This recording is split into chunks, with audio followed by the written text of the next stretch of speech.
Yeah,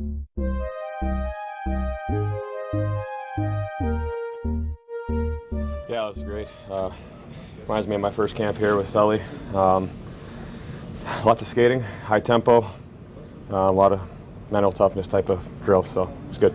It was ingrained in me at a young age what it means to be a captain around here, and I just super thankful and lucky to represent the group like that. Concern in New York. Rangers captain Miller leaves practice with lower body injury. Good day, hockey fans. Welcome back to Across the NHL.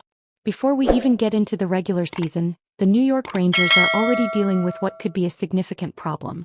Their newly appointed captain JT Miller has left practice with what is being described as a lower body injury, and the timing could not be worse for a team that has Stanley Cup aspirations this season. Let us set the scene here. It is Monday morning at Rangers practice, and Miller is working with the top power play unit. During what should have been a routine drill, Miller lunges forward to keep a puck from exiting the zone. That split-second decision, that instinctive play that separates good players from great ones, may have just cost the Rangers their captain for an undetermined amount of time. According to video footage that has been circulating from The Athletic, you can see the exact moment when things go wrong. Miller extends himself fully, diving to save the puck, and immediately you see him grab at the back of his left leg. Now, for those of us who have watched hockey long enough, that gesture tells you everything you need to know. When a player immediately reaches for the back of their leg like that, we are talking about a potential hamstring issue or worse, something involving the Achilles tendon area. What happens next is concerning. Miller gets up, but he is not skating off the ice the way you want to see your captain leave practice. He is hunched over, moving slowly, gingerly making his way to the dressing room without assistance, but clearly favoring that left leg. He does not return to practice.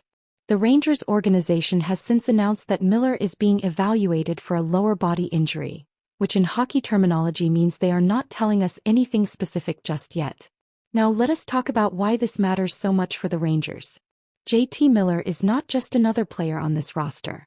He is the 29th captain in franchise history, named to that role just 2 weeks ago on September 16th. This is a player who was reacquired by New York in January of this year, coming back from Vancouver where he had posted a career-high 103 points during the 2023-24 season, including 37 goals. That production is exactly what the Rangers were counting on when they brought him back. Miller's return to New York was supposed to be the final piece of the puzzle. After the Rangers missed the playoffs last season for the first time since 2021, the front office knew they needed to make changes. They brought back a player who had matured significantly since his first stint with the organization, a player who had become one of the elite two-way centers in the National Hockey League. In just 32 games after the trade deadline last season, Miller put up 35 points. That is more than a point-per-game production, and it showed everyone exactly why the Rangers were willing to part with Philip Chytil, Victor Mancini, and a first-round pick to get him back. The expectations for Miller this season were enormous. Analysts were projecting him to potentially hit the 100-point mark again, especially if the Rangers' power play could find chemistry early.